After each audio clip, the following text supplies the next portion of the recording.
અમા બાપુજી, તમે આજે મારા ઘરે ચાલો ને. આજે મારો જન્મદિવસ છે અને મારા ઘરે મોટી દાવત છે. હું તમને કેક ખવડાવીશ. એમ કહીને એક નાની પ્રિયા નામની છોકરીએ હાથમાં ડીંગલી લઈને તે બુઢી એમાં પાસે આવીને બોલી. આ પ્રિયા રોજ તેમની પાસે રમવા આવતી હતી. અમ્માજીને પણ તેમાં પોતાની પોતરી દેખાતી હતી, એટલે તેઓ પણ તેમની સાથે હસીને પોતાનો સમય પસાર કરી લેતા હતા. નહીં તો આ બે વૃદ્ધ દંપતી કેટલા દુઃખી હતા એ કોઈ જાણતું ન હતું. તેઓ બંને ક્યાંથી આવ્યા હતા અને ક્યાં રહેતા હતા તે કોઈને પણ ખબર ન હતી. પણ એટલું ચોક્કસ હતું કે આ બે વૃદ્ધ દંપતી રોજ સવારે તે જ ગલીમાં નાકે આવીને બેસી જતા હતા. જ્યાંથી પસાર થતું દરેક વ્યક્તિ તેમને જોતું હતું અને ઓળખતું હતું, પણ કોઈ તેને જાણતું ન હતું. જો કોઈ કંઈક આપી જતું તો તેઓ ખાઈ લેતા, નહીં તો આમ જ બેસી રહેતા. ખાવા માટે તેઓ બીજાના ભરોસે હતા, કારણ કે તેમનું પોતાનું કોઈ દેખાતું ન હતું. ક્યાં કોઈના ઘરે કોઈ પ્રસંગ હોય તો તેમને પણ બોલાવી લેતા અને ખાવાનું ખવડાવી દેતા. બંને દેખાવમાં થોડા દુઃખી લાગતા હતા, પણ તેમના દુઃખ વિશે કોઈ જાણતું ન હતું. આજે પ્રિયાનો જન્મદિવસ હતો. તે નજીકના મોહલ્લામાં રહેતી હતી અને અમ્મા બાબુજીને જોઈને રોજ તેમની સાથે રમવા આવતી જતી હતી. આજે તેનો જન્મદિવસ હોવાથી તેમણે તેને પોતાના ઘરે દાવતમાં બોલાવવામાં આવી હતી. બાબુજીએ તો તેના ના પાડી દીધી, એટલે પ્રિયા અમ્માજીની આંગળી પકડીને ખેંચતી તેમણે પોતાના ઘરે લઈ જવા લાગી. ત્યારે અમ્માજીએ પોતાના વૃદ્ધ પતિને કહ્યું, હું હમણાં આવું છું. શક્ય થશે તો તમારા માટે પણ ખાવાનું લઈ આવીશ. બાબુજી વિચારવા ત્યાં બેસી રહ્યા અને બેસીને હા ને હા કહીને માથું હલાવી દીધું અને અમ્માજી પ્રિયા સાથે તેના ઘરે ચાલી ગયા. ત્યાં જઈને જોયું તો પ્રિયા જન્મદિવસની તૈયારીઓ ખૂબ જોરજોશથી ચાલી રહી હતી. અમ્માજી થોડી વાર માટે ગભરાઈ ગયા. તેમને અજીબ લાગ્યું ગયું હતું. તેઓ ક્યારે પોતાના કપડાં જોતા હતા તો ક્યારે આટલી મોંઘી વસ્તુની સજાવટને.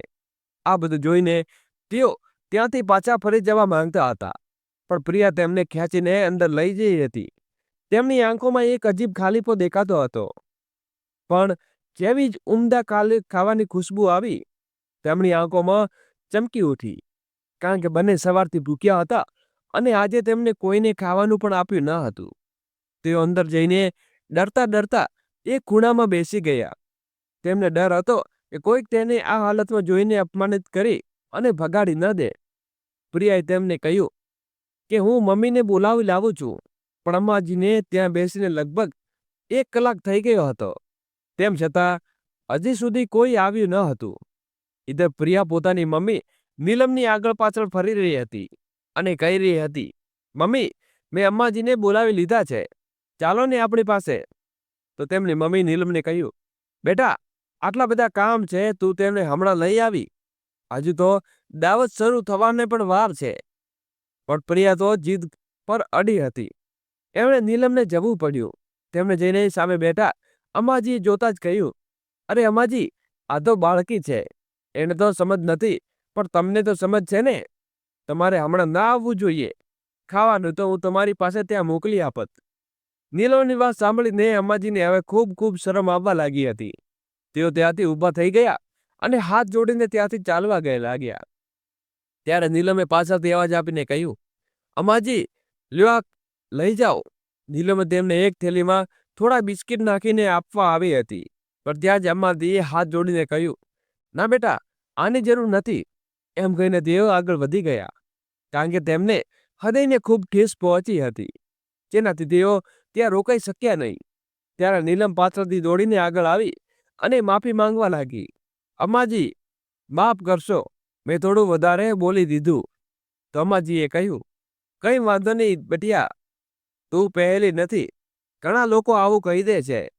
હું જાઉં છું, ત્યાં નાકે તારા બાપુજી બેઠા છે, મારી રાહ જોવે છે. હું તમને થોડી વારમાં કહીને આવી હતી. એ છે ને, તેઓ મારા વિના જલ્દી ગભરાઈ જાય છે. તો નીલમે તેના પગે હાથ લગાડ્યો અને હાથ જોડીને અંદર ચાલી ગઈ હતી. દોસ્તો, આગળ વિડીયો શરૂ કરો એની પહેલા વિડીયોને લાઈક કરી અમારી નાનકડી ચેનલને સબસ્ક્રાઇબ કરવાનું ભૂલશો નહીં. લગભગ 2 કલાક પછી કાર્યક્રમ પૂરો થયો તો પ્રિયાએ કહ્યું, મમ્મી, મારે અમ્માજીને કેક આપવા જવું છે.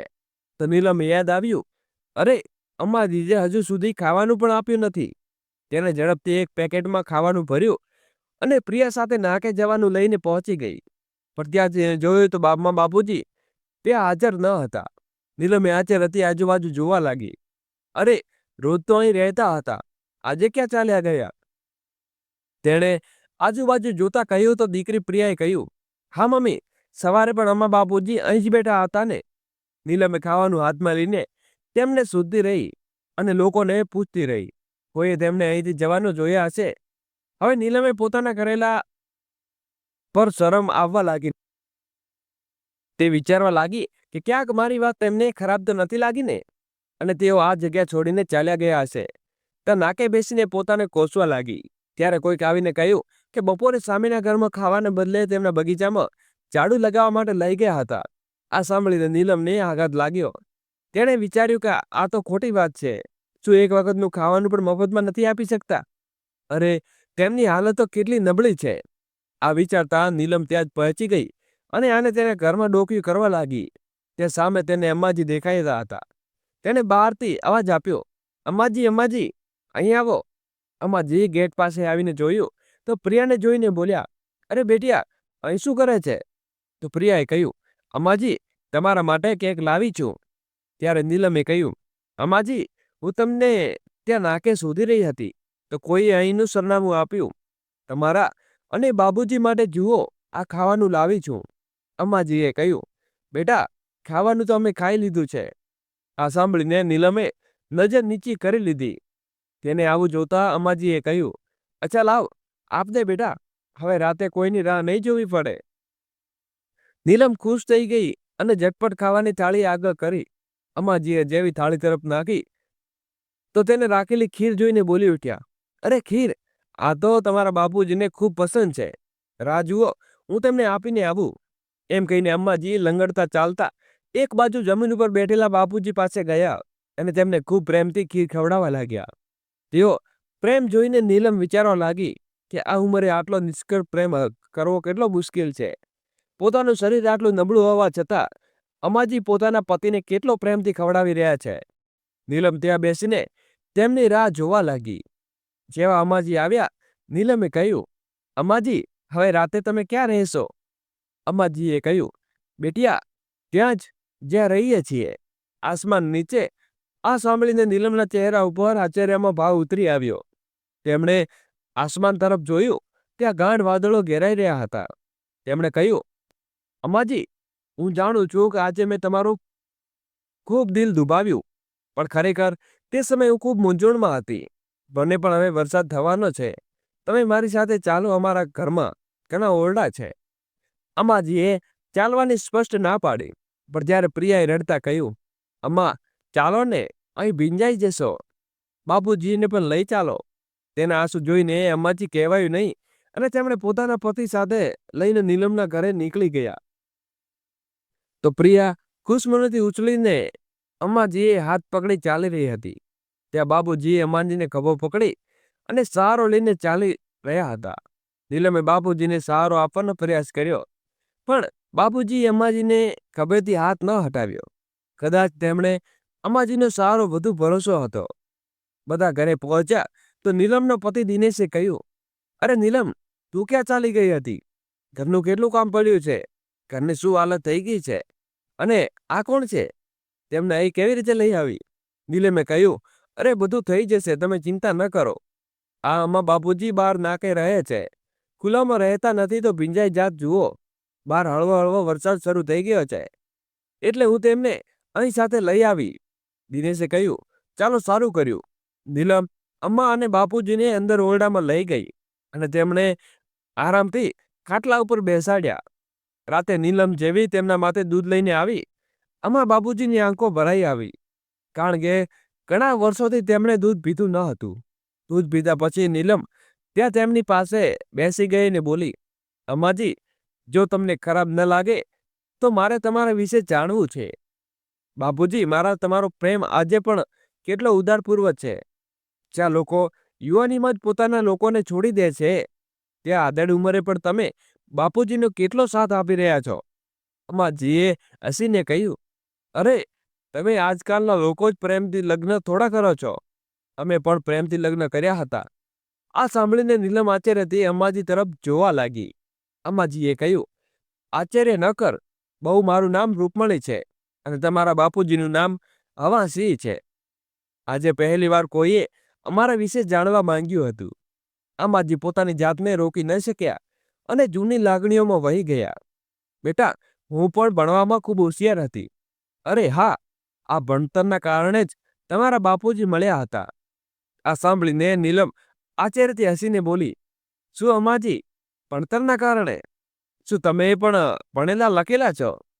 અંબાજીએ કહ્યું, હા હા, ભણતરમાં કારણે જ તમારા બાપુજી મળ્યા હતા. કારણ કે હું અને તમારા બાપુજી બંને એક જ ક્લાસમાં ભણતા હતા. ધીરે ધીરે અમારી દોસ્તી ક્યારે પ્રેમમાં બદલાઈ ગઈ અમને ખબર પણ ન પડી. જ્યારે આ વખતે મારા પિતાજી ખબર પડી તો તેમને ગુસ્સામાં સાતમા આસમાને ચડી ગયો. તેણે ગુસ્સામાં કહ્યું, હવા સિંહજી, મળ્યો તને? તેની સાથે આપણો કોઈ મેળ નથી. આપણા ઘરની દીકરીઓ મોટા ઘરોને સારા ખાનદાનમાં ભણે છે. પણ રૂપણજી તો ન માન્યા અને હવા સિંહજીને ચૂકતે પણ બધી વાત કરી દીધી. જોકે પિતાજી એ તેમનું કોલેજનું જવાનું પણ બંધ કરી દીધું હતું. બંને લગ્ન કરવા માંગતા હતા, પણ બધા તેમના વિરુદ્ધ ઊભા હતા. રૂકમણીજી પોતાની જીદ ઉપર અડગ રહ્યા કે લગ્ન કરશે તો ફક્ત હવાસિંહ સાથે જ. પણ પિતાજીએ કહ્યું, રૂકમણી, આવું નહીં થાય. તું ગમે તે કરી લે, તે તારા લગ્નની વાત કરી લીધી છે અને કાલે છોકરાવાળા તને જોવા આવે છે. ખાનદાન તો જો, કોઈ તમાશો કર્યો. રૂકમણીજી આ વાતથી પરેશાન થઈ ગયા અને રાતે હવાસિંહને ચૂપચાપ મળવા બોલાવી લીધા. હવાસિંહે કહ્યું, રૂકમણી, હું તારા વિના નહીં રહી શકું. રૂકમણીએ પણ એવું જ કર્યું અને બંનેને ઘરેથી ભાગી જવાનો નિર્ણય લીધો. બીજા દિવસે બંને ભાગીને મંદિરમાં લગ્ન કરી લીધા. પિતાજી આ જાણીને ખૂબ દુઃખ થયું અને તેમણે કહી લીધું કે હવે રૂકમણી આ ઘરમાં કદી પગ નહીં મૂકે. તે આજથી અમારા માટે મરી ગઈ છે. ઇધર હવાસિંહજીના ઘરવાળાઓએ પણ તેમને સ્વીકાર્યા નહીં, એટલે બંને પોતાના ગામથી ઘણે દૂર ચાલ્યા ગયા.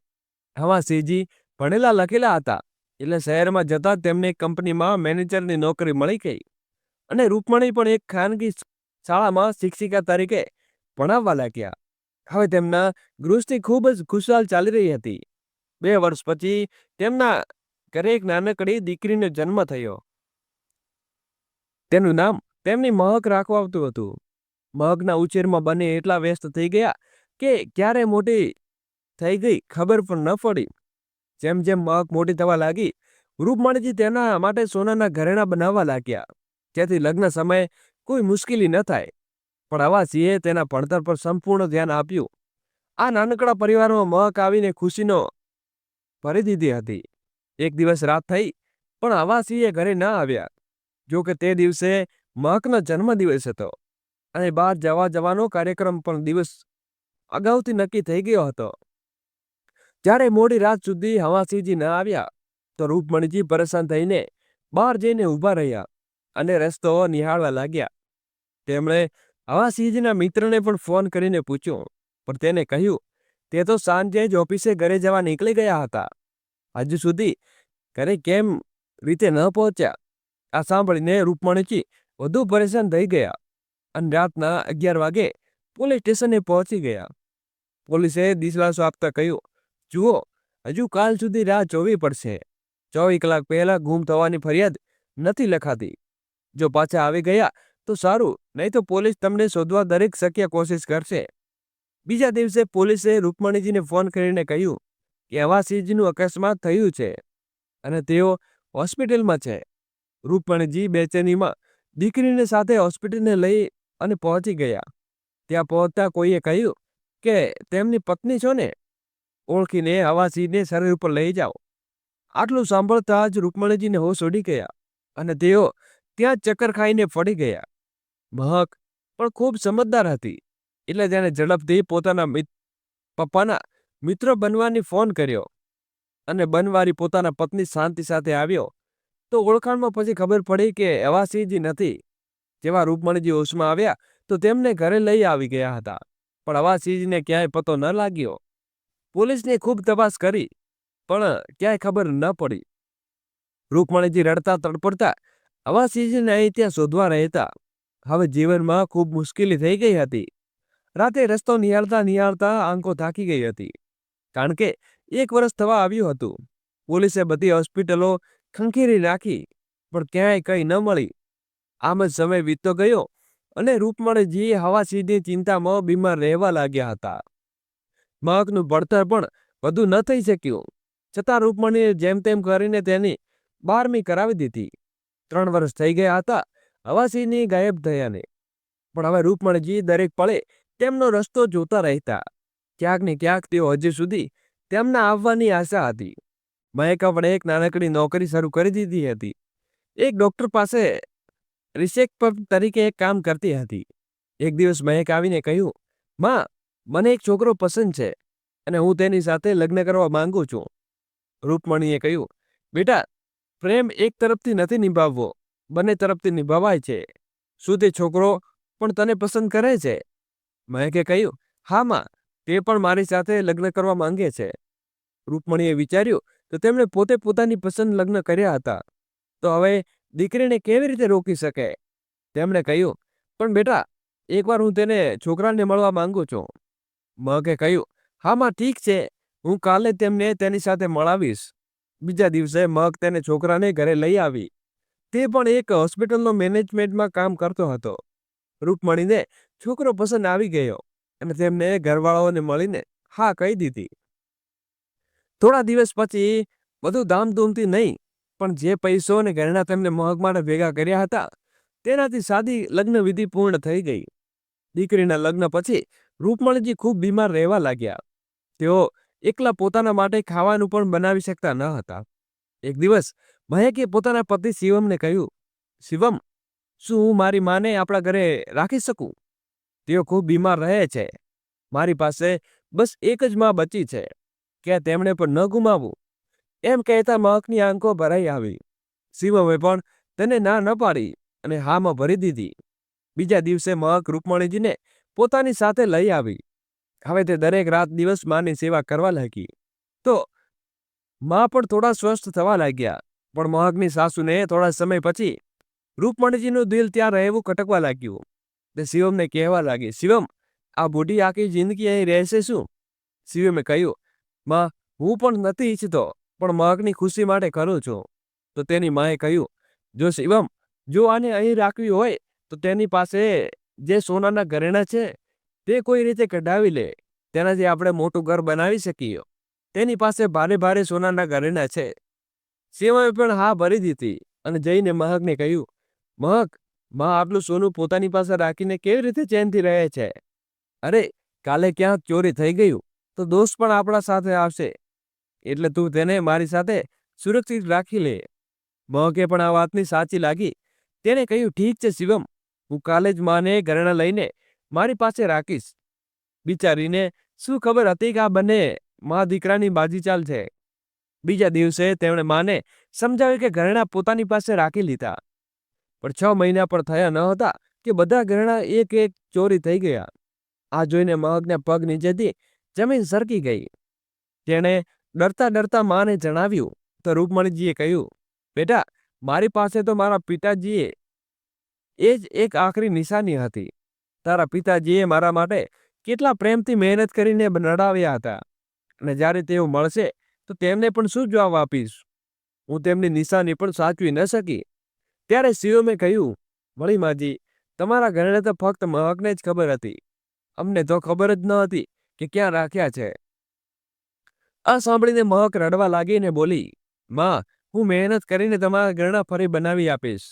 રૂકમણીજીએ રડતા કહ્યું, કંઈ વાંધો નહીં બેટા, હવે શું કરી શકાય? રૂકમણીએ તો તેણે કહી દીધું, પણ અંદરથી તેઓ તૂટી ગયા હતા. બિચારીને એમ લાગ્યું કે તેમનું બધું છીનવાઈ ગયું. તેનું મંગળસૂત્ર પણ ચોરી ગયું હતું અને તેઓ રાત દિવસ રડતા રહેતા અને ફરી બીમાર પડી ગયા. એક દિવસ રૂકમણીજીએ સાંભળ્યું કે મહેકની સાસ તેને તાણા મારીને કહી રહી હતી, તારી માં ક્યાં સુધી અહીં મફતની રોટી ખાશે? અને ઘરમાંથી બહાર કાઢી દે. રૂકમણીએ આ બધી વાતો સાંભળી તો તેમને ખૂબ દુઃખ થયું.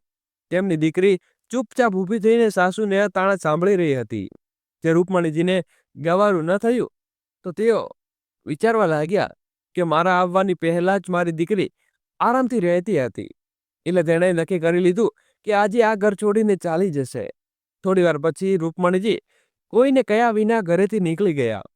બક રડતા રડતા તેમને દરેક જગ્યાએ શોધતી રહી, પણ તેઓ તેને ક્યાંય ન મળ્યા. હવે રૂકમણીજી થોડા થોડા દિવસો માટે ક્યાંક ને ક્યાંક કોઈ હોસ્પિટલમાં, ક્યારેક મંદિરેમાં, ક્યારેક સ્ટેશન ઉપર રોકાતા, જેથી તેમને તેમના પતિ મળી જાય. હવે તેમના જીવનમાં એક જ ઉદ્દેશ રહ્યો હતો, અને તે હતો પોતાના પતિને શોધવા. પણ તે દીકરીને સુખમાં રહેતી જાણીને છોડી આવ્યા હતા. તેના જીવનમાં હવે દુઃખના વાદળો ઘેરાઈ રહ્યા હતા. મહકે તેના પતિના તંગ કરવાનું શરૂ કર્યું. હવે તે ખૂબ દુઃખી હતી. એક તરફ તેના પિતા પહેલેથી જ ક્યાંક ચાલ્યા ગયા હતા, અને હવે મા પણ ક્યાંક ચાલી ગઈ. હવે તેની સાથે દુઃખ વહેંચનાર કોઈ ન હતું. ઇધર શિવમ અને તેની મા તેને ત્રાસ આપતા કે અલગ. એક દિવસ શિવમે ગુસ્સામાં મહકને કહ્યું, શુક્રમાન મારો કે તારા ઉપર દયા રાખીને તારી સાથે લગ્ન કર્યા, નહીં તો તારી વિધવા માં શું કરી શકતી. આ સાંભળતા જ મહેકે ગુસ્સામાં આવી અને જોરથી બૂમો પાડી, શિવમ, જીભ સાંભળીને વાત કર. મારી માં વિધવા નથી. મારા પપ્પા ગમે ત્યાં હશે, પણ જીવતા હશે. એમ બોલીને મહક ફૂટી ફૂટીને રડવા લાગી હતી. ત્યારે તેની સાસુ આવીને બોલી, બૂમો નહીં, તારો બાપ ગયો છે તો આ ઘરમાં હંગામો શા માટે ઊભો કર્યો છે? તારી માનો અમે કોઈ ઠેકો નથી લીધો. સારું થયું કે અહીંથી ચાલી ગઈ. મહક લાચાર થઈ ગઈ. દિવસો આમ જ પસાર થવા લાગ્યા. હવે મહકના લગ્નને 2 વર્ષ થઈ ગયા હતા, પણ હજુ સુધી તેની માં ન બની શકી હતી. તેના લીધે સાસુ હંમેશા તિરસ્કારની નજરે કટી સંભાળતી રહેતી. તેમણે શિવમને ઘણું બધું કહ્યું. એકવાર ડોક્ટરને બતાવી લઈએ, પણ કોઈએ તેની પણ ન સાંભળી, અને એક દિવસ તેને ઘરમાંથી ધક્કા મારીને બહાર કાઢી દીધી. હવે બાપ, દીકરી અને મા ત્રણેય 2 ઘર બની ગયા હતા. હવે ત્રણે ખબર ન હતી કે કોણ ક્યાં છે. મહક ક્યાં ગઈ તે કોઈને પતો ન હતો. ઇધર રૂકમણીજી 2 વર્ષ સુધી ભટકતા રહ્યા, પણ પોતાના પતિને શોધવામાં નિષ્ફળ થયા. હારી થાકીને એક દિવસ વિચારવા લાગ્યા કે પોતાની દીકરીને જ મળી લઉં. ફાટેલા હાલમાં રૂકમણીજી પોતાની દીકરી મહકના ઘરે પહોંચ્યા તો દૂરથી જોઈને હેરાન રહી ગયા, કારણ કે ઘરને તોડી ફોડીને નવેસરથી બનાવી દીધું હતું, અને બહારથી મહક સાસુના નામની પ્લેટ લગાવેલી હતી. રૂકમણીજી ખુશ થઈ ગયા કે ઓછામાં ઓછું તેમની દીકરી તો આટલા આલિશાન ઘરમાં રહે છે. એનો ગાર્ડ પાસે ગયા અને મહકને બોલાવવા કહ્યું. પણ થોડી વાર પછી મહકની સાસુ બહાર આવતી જોઈ તો રૂકમણીજી સહમી ગયા. સાસુએ તેમણે જોતા જ કહ્યું, એ તું કોણ છે? અહીં શા માટે આવી? ચાલ નીકળ અહીંથી. આ સાંભળીને રૂકમણીજી હેરાન રહી ગયા. તેમણે કહ્યું, બહેનજી, ઓળખ્યા નહીં મને? હું મહકની માં. મને તેની સાથે મળ્યાને ઘણા દિવસ થઈ ગયા, એટલે મળવા આવી. તેને બોલાવી દો. સાસુએ કહ્યું, કોણ મહક? અહીં કોઈ મહક નથી રહેતી, નીકળ અહીંથી. એટલું કહીને અંદર જતા ગાર્ડને બોલી, ભિખારીઓને કેમ આવવા દે છે? તમે નોકરી પ્યારી નથી શું? ગાર્ડ ગભરાઈને રૂકમણીજીને ભગાડવા માંડ્યો. રૂકમણીજીએ આગળ જઈને એક સ્ત્રીને પૂછ્યું તો તેણે કહ્યું, આ લોકો અચાનક જાણે ક્યાંથી અમીર થઈ ગયા, ન જાણે ક્યાંથી આટલા પૈસા આવ્યા, અને પોતાની વહુને પણ બહાર કાઢી દીધી, કારણ કે તેને બાળકો ન હતા. આ સાંભળીને રૂકમણીજીને હવે બધું સમજાઈ ગયું હતું. તેમણે યકીન થયું કે ઘરેને ચોક્કસ આ લોકો ચોર્યા હશે, અને પછી મારી દીકરીને ઘરમાંથી બહાર કાઢીને ઘરેણા વેચીને આલિશાન ઘર બનાવ્યું હશે. પણ હવે હું દીકરીને ક્યાં શોધું? દીકરીના દુઃખને દુઃખી થતા રૂકમણીજી ફરી ગલી ગલી ભટકવા લાગ્યા. તેઓ આંસુ દીકરીના દુઃખમાં રોકવા ન હતા. તેઓ શિવમને મળવા માંગતા હતા, પણ જ્યારે માએ ઓળખાણનો ઇનકાર કર્યો તો જમાઈ શું ઓળખશે? આ વિચારે તેઓ અહીં ત્યાં ભટકતા અને ગુરુદ્વારની સામે પહોંચી ગયા, અને ત્યાં બેસીને મનને મુસ્કાવા લાગ્યા. હે પ્રભુ, કંઈક તો કરો. મેં કોનું શું બગાડ્યું છે? પહેલા પતિને દૂર કર્યા અને પછી દીકરીને પણ. ભગવાન, કંઈક કરો. ત્યારે થોડી વાર પછી ગુરુદ્વારમાંથી એક સ્ત્રી બહાર આવી અને બોલી, તમે બહુ દુઃખી લાગો છો. શું થયું છે? રૂકમણીજી આંખોમાંથી આંસુ સેબાલ નીકળી પડ્યો. તેમણે દુઃખી થઈને બધું કહી દીધું. ખરેખર તે એક દિવસ એનજીનો માલિક હતી. તે ત્યાં દાન આપવા આવી હતી. તેણે કહ્યું, તમે અમારી સાથે અમારા એનજીઓમાં ચાલો અને ત્યાં જ રહો. આ હાલતમાં બહાર રહેશો તો બીમાર પડી જશો. અમે કોશિશ કરીશું કે તમારા પતિ અને દીકરીને શોધીને તમારી સાથે મળાપ કરાવીએ. સમાજ સેવા તો તમારું કામ છે. આ સાંભળીને રૂકમણીજીને થોડું શકૂન મળ્યું અને તેઓ તેમની પાસે ચાલી ગયા. એનજીઓએ તેમના પતિની બધી માહિતી લીધી અને તેમનો ફોટો લઈને દરેક પોલીસ સ્ટેશનમાં મોકલી દીધો. પણ 6 મહિના વીતી ગયા, હજુ સુધી કંઈ ખબર ન પડી. એકવાર એનજીઓ તરફથી બહાર ફરવાનો કાર્યક્રમ બન્યો. રૂકમણીજીને ન ઈચ્છવા છતાં તેમની સાથે જવું પડ્યું. બધા લોકો પહાડ પર વસેલા એક ગામમાં ગયા. ત્યાં કુદરતી સુંદરતા જોઈને રૂકમણીજીના દિલને પણ થોડી ઠંડક પહોંચી. ત્યાં તેઓ રોકાયા હતા તેની સામે એક હોસ્પિટલ પણ હતી.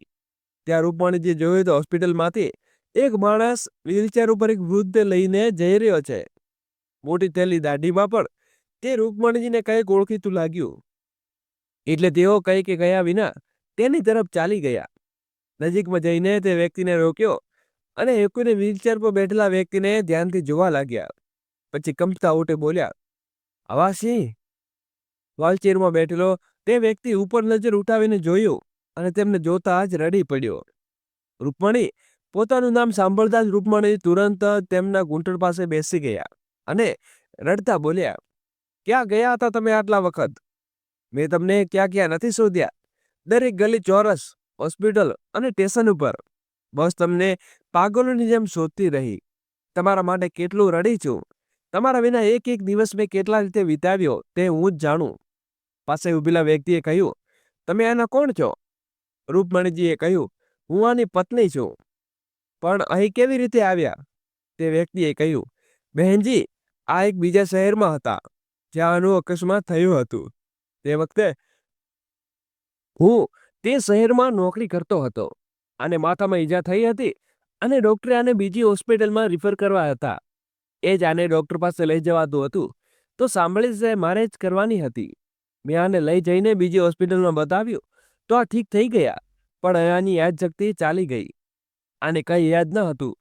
2 અઠવાડિયા પહેલાં આણે તમારું નામ લીધું હતું પણ ગામનું નામ ખબર ન હતું અને આની સારવાર હજુ ચાલુ છે. એટલે મેં આને અહીં જ રાખ્યા. હવે આ ઘરમાં રહે છે. રૂકમણીજીએ તેનો આભાર માનતા કહ્યું, ભગવાન તારું ભરું કરે બેટા. મેં મારા પતિની ખૂબ સંભાળ રાખી. તે આવા સિંહજીએ કહ્યું, રૂકમણી, મને યાદ આવી ગયું છે. આપણી મહક ક્યાં છે? મને ખબર છે કે તેનું ધ્યાન રાખ્યું હશે. રૂકમણીજીએ કહ્યું, બધું કહીશ વળી ઠીક છે. પોતાના સાસરે છે ને તેના લગ્ન થઈ ગયા છે. તમે પહેલા સારા થઈ જાઓ પછી તમને દીકરી પણ મળાવીશું.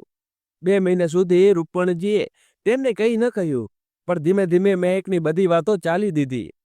હવા સિંહજીએ કહ્યું, ચાલ રૂકમણી, આપણે અહીં આરામથી કેવી રીતે બેસી શકીએ? ખબર નહીં આપણી મહક કેવી હાલતમાં હશે. ચાલ તેને શોધીએ. હવે આપણે અહીં નહીં રહીએ. તે પછી બંનેને તે છોકરીની પરવાનગી લઈને ગામથી શહેર આવી ગયા અને સીધા પોતાની દીકરીના સાસરે ગયા, જ્યાં શિવમ તેમની સામે દેખાયો હતો. શિવમને જોતા તેમને કહ્યું, બતાવ, આપણી દીકરી ક્યાં છે? તમે તેનો ખબર હશે તો ક્યાં ગઈ છે?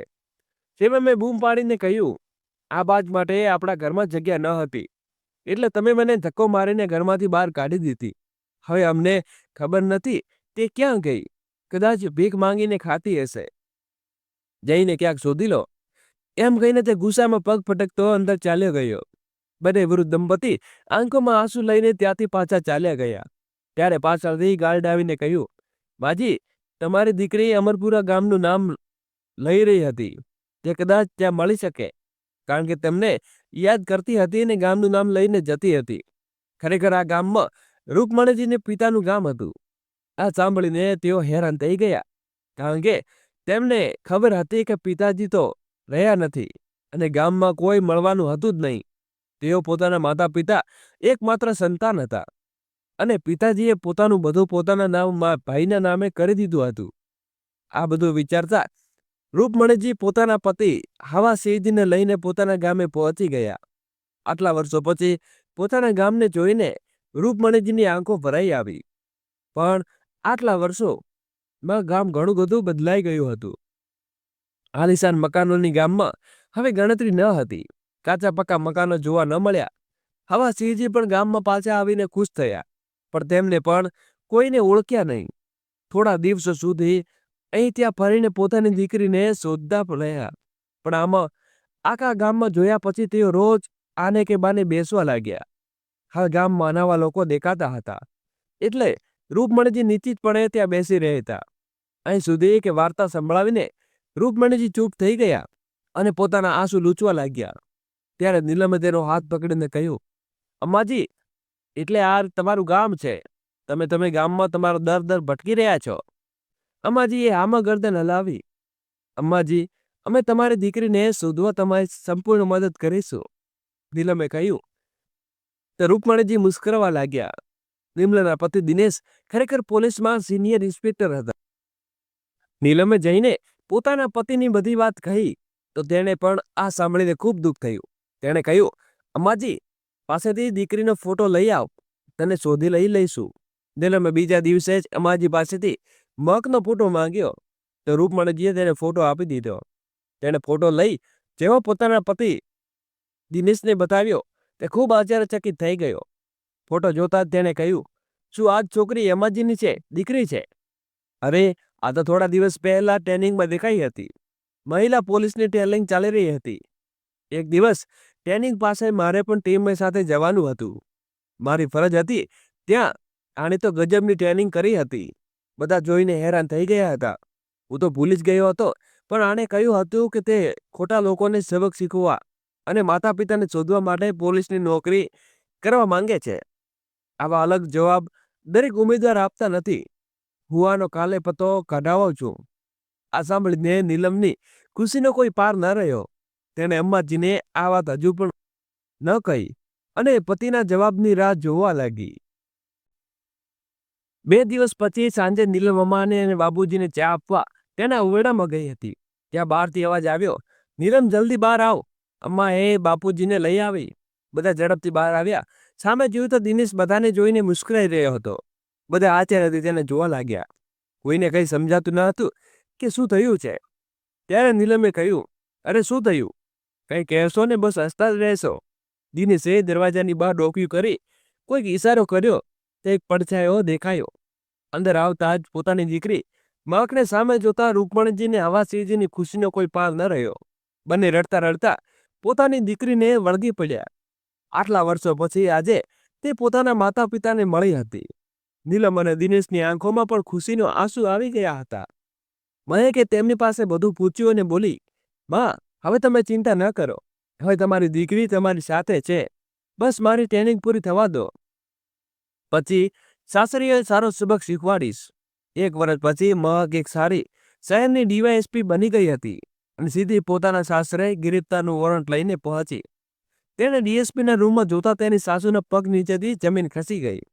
સામે ઉભેલા શિવનની પણ આંખો ફાટી ગઈ. ઘરેણાની ચોરી, તલાક આપ્યા વિના બીજું લગ્ન અને પહેલી પત્નીને મારપીટ કરીને ઘરમાંથી બહાર કાઢવાના આરોપો તેને બધાની સામે પકડી લીધા. ત્યાં પહોંચ્યા તો સામે રૂકમણીજીને આવાસિંહજીને જોતા બંનેના મોં ખુલ્લા રહી ગયા. કારણ કે મહકે બધાને સજા કરાવીને દમ દીધો. તે પછી બધા ખુશખુશી પોતાના ઘરે એકસાથે રહેવા લાગ્યા. તેમના જીવનમાં હવે ખુશી પાછી આવી ગઈ હતી. નીલમની દીકરી પ્રિયા પણ અમ્માજી કરતી દર અઠવાડિયે પોતાના માતા પિતા સાથે અમ્માજી બાબુજીને મળવા આવતી. તેમનો નીલમ અને દિનેશ સાથે હવે પોતાના સંતાનો જેવો સંબંધ બની ગયો હતો. આજે આખું કુટુંબ ફરી એક થઈ ગયું હતું. તો મિત્રો, તમને આ વાર્તા કેવી લાગી? કૃપા કરીને કોમેન્ટ બોક્સમાં જરૂરથી જણાવજો. અને સ્ટોરી નંબર 2 હજી ચાલુ થાય છે.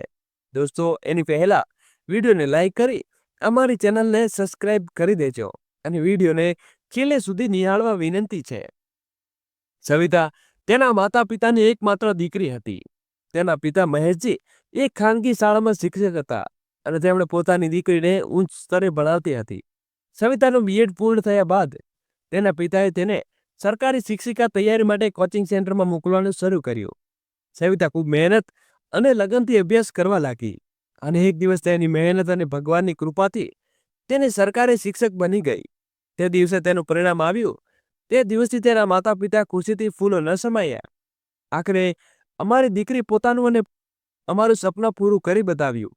એક દિવસ સવિતાએ માને પોતાના પતિને કહ્યું, સાંભળો જી, અમારી દીકરીનું જીવન સેટ થઈ ગયું છે, તો શા માટે ન થતા લગ્ન કરી લઈએ? મહેશજી બોલ્યા, હા સુમિત્રા, હું પણ એ જ વિચારી રહ્યો હતો, પણ કોઈ સારો રિશ્તો મળશે તો ખરીશું. હાજી, એ જ કરતો હું કહેતી હતી. ગઈકાલે મારા મામેરા ભાઈનો ફોન આવ્યો હતો. તે કહેતો હતો કે તેના પડોશમાં એક છોકરો છે અને તે પણ સરકારી શાળામાં શિક્ષક છે. તો શા માટે ન એકવાર તેને જોઈ લઈએ?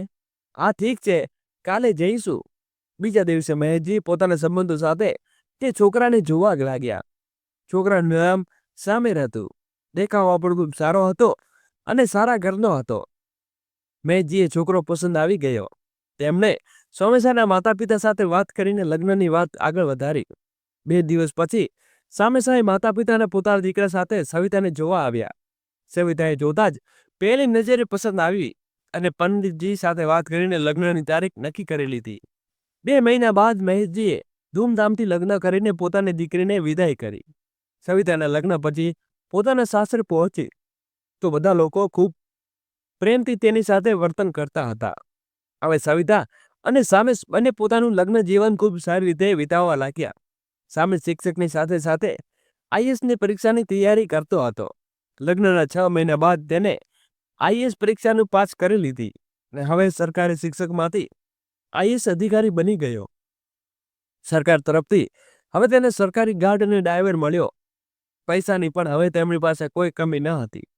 એક દિવસ સામેશના મગજમાં વિચાર આવ્યો કે પૈસા તો હું ઘણા કમાઉં છું, પણ મારા પરિવારને સમય નથી આપી શકતો. કારણ કે સવિતા સવારે વહેલી જ પોતાના શાળામાં ભણાવવા જતી અને રામેશ પોતાની ફરજ માટે નીકળી જતો. બંને પોતપોતાના જીવનમાં વ્યસ્ત રહેતા. એક દિવસ અચાનક સામેશે સવિતાને કહ્યું, સવિતા, હવે તું તારી નોકરી છોડી દે અને ઘરે જ રહે, કારણ કે તું પૈસા માટે જ નોકરી કરતી હતી અને હવે પૈસાની આપણી પાસે કોઈ કમી નથી. એટલું તું ઘરે રહીને માતા પિતાની સેવા કર અને મારી સાથે જ સારો સમય વિતાવ. આ સાંભળીને જ સવિતા ગુસ્સામાં ભભૂકી ઉઠીને બોલી, મેં આ નોકરી મારી મહેનતથી મેળવી છે. મારા પિતાજી મને ભણાવી લખાવીને આ મુકામ સુધી પહોંચાડી છે. આ નોકરી મેં ફક્ત પૈસા માટે નથી કરી, પણ મારું એક સપનું હતું અને હા, હું આ સપનાને આમ તૂટવા નહીં દઉં. સવિતાએ સ્પષ્ટ શબ્દોમાં ના પાડી. આ વાતને લઈને બંને વચ્ચે મનોઉટાવ થઈ ગયું. તારી વાત બિલકુલ ખોટી છે. તું સવિતા ભાભીને નોકરી છોડવા માટે મજબૂર કરી રહ્યો છે. થોડો ઘણો સમય તો તને ગોઠવી શકો છો, પણ તેની નોકરી છોડવાની કોઈ સમજદારીની વાત નથી. નાની વાત માટે આટલો મોટો નિર્ણય ન લે. પણ સામેશના માથે બસ પૈસાનું ભૂત સવાર થઈ ગયો હતો. તે કોઈ વાત માનવા તૈયાર ન હતો. ગુસ્સામાં આવીને તેણે સવિતાને કહ્યું, જો તે છોકરી જે તે નોકરી કરશે તો હું તેને તલાક આપી દઈશ. આ સાંભળીને સવિતા ગભરાઈ ગઈ અને વિચારવા લાગી, જો તે તલાક આપી દેશે તો એકલી જિંદગી કેવી રીતે કાપીશ? સવારે આખરે સવિતાએ મજબૂર થઈને પોતાની નોકરી છોડવી પડી. હવે તે ઘરે રહીને સાસુ સસરાની સેવા કરતી અને ગૃહસ્થી સંભાળતી. સામેશ ખૂબ ખુશ રહેતો. સવિતા પણ ખુશ રહેતી, પણ નોકરી છોડવાનું દુઃખ તેને હંમેશા સતાવતું રહેતું. ખેર બંનેનું જીવન ફરી ઠીકઠાક ચાલવા લાગ્યું. લગભગ 2 વર્ષ બાદ સવિતા એક દીકરીને જન્મ આપ્યો તો પરિવારની ખુશી બમણી થઈ ગઈ. સાસુ સસરા આખો દિવસ પોતાના પૌત્રને રમાડતા રહેતા. કમાણી સારી હતી તો સોમેશે મુંબઈમાં ઘર ખરીદ્યું અને પોતાના આખા પરિવાર સાથે મુંબઈ શહેરમાં શિફ્ટ થઈ ગયો. એક દિવસ સામેશે સવિતાને શોપિંગ કરવા મોલમાં લઈ ગયો. શોપિંગ કર્યા બાદ સવિતા બહાર આવી ગઈ અને તે બિલ ચૂકવવા લાગ્યા. ત્યાં એક સુંદર છોકરી બેઠી હતી. તે મેનેજર તરીકે પોતાની નોકરી કરતી હતી. પૈસાની લાલચ જોઈને તેણે સામેશને જોતા જાળમાં ફસાવી લીધો. સામેશે પણ તેની વાતને આવીને તેની સાથે દોસ્તી કરી બેઠો. ધીમે ધીમે તેમની આ દોસ્તી પ્રેમમાં બદલવા લાગી. હવે સામેશને જ્યાં જ મોકો મળતો તે પોતાની પ્રેમિકાને મળવા જતો. પણ સવિતાને આ બધાની કોઈ ખબર ન હતી કે તેનો પતિ હવે કોઈ બીજા સાથે લગ્ન કરવા પ્રેમમાં લાગ્યો છે. તે કહેવાને જે જૂઠને ગમે તેટલું છુપાવો એક દિવસ સામે આવી જાય છે. હવે સવિતાને પણ શંકા થવા લાગી કે તેનો પતિ કોઈકની સાથે અફેરમાં ચાલી રહ્યો છે. તેને સામેશને ફોન ચેક કર્યો તો તેની શંકા યકીનમાં બદલાઈ ગઈ. હવે તેને ખૂબ ટેન્શનમાં આવી ગઈ અને વિચારવા લાગી, સામેશ આખરે આવું કેવી રીતે કરી શકે? હું હોવા છતાં તે બીજા કોઈની સાથે પ્રેમ કરવાનું વિચાર્યું પણ કેવી રીતે શકે? તે પોતાને જ દોષ આપવા લાગી કે મેં બધાને સામેશના કહેવાથી મારી નોકરી પણ છોડી દીધી. અને હવે તે મારું જીવન બરબાદ કરીને કોઈ બીજા સાથે રંગલેરિયા મનાવી રહ્યો છે. જ્યારે તેને સામે સાથે આ વિશે વાત કરી તો ઉલટું તેના ઉપર ભડકી ઉઠ્યો અને બોલ્યો, તું કોણ થાય છે મને રોકનારી? હું જેવું ઈચ્છું તું તેવું જીવીશ. ઝઘડો એટલો વધી ગયો કે સોમેશ સવિતાને હાથ પર ઉપાડ્યો. સવિતા આ સહન ન કરી શકી અને પોતાની દીકરીને લઈને પોતાના માયકે ચાલી આવી. ઘરે પહોંચીને તેણે પોતાના માતા પિતાને સોમેશને બધી કાળી કરતૂત વિશે જણાવ્યું અને પોતાની દીકરીના મોઢેથી આવી વાતો સાંભળીને મહેશજી અને સમિતજી હેરાન થઈ ગયા અને વિચારવા લાગ્યા કે છોકરાને આઈએસ અધિકારી છે, જો તેની સામે કાર્યવાહી કરવા જઈશું તો કોઈ સુનાવણી નહીં થાય, કારણ કે તેની પાસે ઘણી શક્તિ છે. 1 મહિનો વીતી ગયો પણ સમીશ ન કોઈને ફોન આવ્યો કે ન સવિતા લેવા આવ્યો. હારીને સવિતા કોર્ટમાં પહોંચી પણ મોટો અધિકારી હોવાને કારણે તેની સામે કેસ લેવા કોઈ તૈયાર ન હતું. સવિતા નિરાશ થઈને ઘરે પાછી આવી. તે પોતાના પપ્પા ઉપર બોજ નહોતી બનવા માંગતી, એટલે તેણે પોતાનું અને પોતાની દીકરીનું ગુજરાન ચલાવવા માટે તેને ઘરથી 2 કિલોમીટર દૂર એક શાળામાં ભણાવવા માટે વાતચીત કરી. તેણે એક ખાનગી શાળામાં શિક્ષક તરીકે નોકરી મળી ગઈ. પગાર વધુ ન હતો પણ પોતાને અને દીકરીનો ખર્ચો નીકળી જતો, કારણ કે તેના પપ્પાએ પણ હવે નોકરી છોડી ચૂક્યા હતા. તે સમજતી હતી કે એકલા પપ્પાની બચતથી સારા 4 લોકોનો ઘરનો ખર્ચો ઉપાડવો મુશ્કેલ થઈ જશે અને એક દિવસ તેઓ રસ્તા ઉપર આવી જશે. આ બિચારી તેને 10-12 હજારની નોકરી જોઈન કરી લીધી અને રોજ શાળામાં ભણાવવા જવા લાગી. આવતા જતા રસ્તે વિચાર રહી હતી, કાશ જો મેં મારી નોકરી ન છોડી હોત તો આજે મારું જીવન મારી દીકરી સાથે આરામથી વિતાવી લેત. પણ હવે ખબર નહીં કેટલી મુશ્કેલીઓ સાથે અંબાભરી જિંદગીનો સામનો કરવો પડે છે. આમ જ સમય વીતતો ગયો. સવિતાએ હવે માયકે આવ્યા અને 6 વર્ષ થઈ ગયા હતા, પણ આ 6 વર્ષમાં સમીશ તેની સામે કોઈ ખોજખબરી લીધી નહીં. એક દિવસ સમીશે પોતાના મિત્રના લગ્નમાં ગયો. સ્ટેજ પ્રોગ્રામ થયા બાદ તે પોતાના ઘરે પાછો જવા નીકળવા લાગ્યો તો તેના મિત્રએ કહ્યું, યાર સમીશ, શિયાળાનો સમય છે, ગાઢ ધુમ્મસ છવાયું છે, આટલી રાતે પાછું જવું ઠીક નથી. મિત્રની જીદ આગળ તો તે ના પાડી ન શક્યો અને રાત્રે ત્યાં રોકાઈ ગયો. ત્યાં તેનો મિત્ર બિછાણીની વ્યવસ્થા કરવા લાગ્યો તો સમીશ બોલ્યો, ના યાર, આજે રાતે નહીં સૂવું. જ્યારે રોકાઈ જ ગયો છો તો આરામથી બેસીને તારા લગ્ન જોઈશું. મિત્રને પણ ખુશી થઈ. થોડી વાર બાદ બંને ફેરા શરૂ થયા તો પંડિતજી તેમને ફેરામાં 7 વચનો સંભળાવવા લાગ્યા કે તમે બંને પતિ પત્નીને 7 જન્મ સુધી એકબીજાને સાથે રહેવું છે અને હંમેશા એકબીજાના સુખ દુઃખમાં સાથ આપવો છે. તો સમીશે ખુશી ઉપર બેસીને આ બધું જોતો હતો અને પોતાના લગ્ન યાદ કરવા લાગ્યો. આજે તેને પોતાની પત્ની સવિતાની ખૂબ યાદ આવી હતી. તેની આંખો ભરાઈ આવી અને તે વિચારવા લાગ્યો, ખબર નહીં સવિતા હવે કેવી હાલતમાં હશે અને આપણી દીકરીનું ગુજરાન કેવી રીતે કરતી હશે, કારણ કે મેં તેની નોકરી પણ છોડાવી દીધી હતી. આજે સોમેશને પોતાની ભૂલનો પશ્ચાતાપ થઈ રહ્યો હતો. આખી રાત આમ જ વીતી ગઈ. સવાર થતાં જ સોમેશે પોતાના ડ્રાઈવરને કહ્યું, આજે હું ફરજ પર નહીં જાઉં, હું ગાડીને મારા સાસરા તરફ લઈ જા. ડ્રાઈવરે ગાડી સવિતાના ગામ તરફ વાળી દીધી. જેવી ગાડી સવિતાના ગામમાં નજીક આવી તો સામેથી રસ્તા ઉપર સવિતા પોતાની દીકરી રિયા સાથે પગપાળા જતી દેખાઈ, કારણ કે સવિતા હંમેશા શાળામાં ભણાવવા પગપાળા જતી હતી અને તેની દીકરીનું એડમિશન પણ તે જ શાળામાં કરાવ્યું હતું.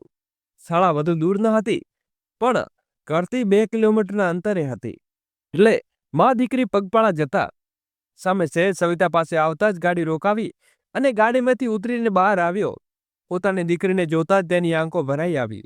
સવિતા પણ પોતાની દીકરીને લઈને ત્યાં જ ઊભી રહી અને સોમેશને ગુસ્સાભરી નજરે જોવા લાગી. ત્યાં સોમેશે આગળ વધીને તેને પોતાની દીકરી રિયાને સ્પર્શ કરવા ગયો તો રિયા ઝટપટથી પોતાની મા પાછળ સંતાઈ ગઈ. ત્યારે સવિતાએ કહ્યું, હવે શા માટે આવ્યો છે? જ્યારે બાળપણમાં જ પોતાની દીકરીને પિતાનો પ્રેમ ના આપી શક્યો તો તેની નજીક આવવાની કોશિશ પણ ન કર. ત્યારે સોમેશ રડતા રડતા સવિતા આગળ ગીડગડવા લાગ્યો, મને માફ કરી દે સવિતા, હું તારા વિના નહીં રહી શકતો. આ સાંભળીને સવિતાએ ગુસ્સામાં કહ્યું, તારો રડવાનો ઢોંગ મારી સામે ન કર. તારી પાસે તો બધું જ છે, ધન દોલત, બંગલો, ગાડી અને એક પ્રેમ કરનારની પ્રેમિકા પણ. જો મારી શું જરૂર પડી? ત્યારે સોમેશે ફરી સવિતાની આગળ હાથ જોડીને બોલ્યો, પ્લીઝ સવિતા, હું તારા વગર નહીં રહી શકતો. અરે આજે જ્યારે 6 વર્ષ બાદ તને ખબર પડી કે તું મારા વગર નથી રહી શકતો, આજે તારી જે પ્રેમિકા ક્યાં ગઈ હતી કે તારી સાથે તું અમારી પાસે મોં ઉઠાવીને ચાલ્યો આવ્યો છે? સમેશ ચૂપચાપ ઊભો રહીને બધી વાતો સાંભળી રહ્યો હતો. થોડી વાર બાદ તેને કહ્યું, સવિતા, તું ભલે ગમે તેટલું ખરાબ ભલું કહે, પણ આજે હું તને અને તારી દીકરીને અહીંથી લઈ જઈશ. સવિતાએ કહ્યું, તું ગમે તેટલી લાખ કોશિશ કરી લે, પણ હું અને મારી દીકરી તારી સાથે ક્યારે નહીં જાય. કારણ કે આ 6 વર્ષમાં મેં મારી ખૂબ રાહ જોઈ. એક એક પળે તારા વિના આવવાની રાહ જોતી રહી કે તું મને લેવા જરૂર આવીશ. પણ 6 વર્ષ વીતી ગયા, તે અમારી કોઈ ખબર પણ ન લીધી. તો એણે મારું જીવન મારી દીકરી સાથે જીવીને જીવવાનું શીખી દીધું છે, અને અમને અમારી ખોટી હદમસી કોઈ જરૂર નથી. હું મારી દીકરીને આરામથી ભણાવી લખાવીને મોટી કરી શકું છું. પછી મારા જીવનમાં દખલગીરી કરવાનું વિચારશો નહીં, અને તું અહીંથી જઈ શકે છે. એટલું કહીને સવિતાએ પોતાની દીકરીનો હાથ પકડીને ત્યાંથી આગળ ચાલી વધી. સામે સવિતા આગળ ખૂબ ગીડગુડ્યો. આજે સવિતા એક પણ ન સાંભળી અને પોતાની દીકરીને લઈને શાળાએ ચાલી ગઈ. સામેશ નિરાશ થઈને પાછો ઘરે આવ્યો. આજે તેની પાસે ન તો પોતાની પત્ની હતી કે ન પ્રેમિકા, કારણ કે તે એક પત્ની જીવનભર સાથ નિભાવી શકે છે. પ્રેમિકા તો ફક્ત પૈસા માટે આવી હતી. તે પોતાના પૈસા લઈને ચાલી ગઈ. આજે બિલકુલ એકલો રહી ગયો હતો, અને તેની પાસે પશ્ચાતાપ સિવાય કંઈ બચ્યું ન હતું. તો મિત્રો, સવિતાએ પોતાના પતિની માફી ન કરવું કે સાચું કર્યું કે ખોટું? તમારો અભિપ્રાય કમેન્ટ બોક્સમાં જરૂરથી જણાવજો. અને જો વાર્તા સારી લાગી હોય તો કૃપા કરીને વિડીયોને લાઈક કરો, શેર કરો, અને અમારી ચેનલને સબસ્ક્રાઇબ કરવાનું તો બિલકુલ ભૂલશો નહીં. તો ફરી મળીશું નવા વિડીયો સાથે. ત્યાં સુધી જય શ્રી કૃષ્ણ, રાધે રાધે.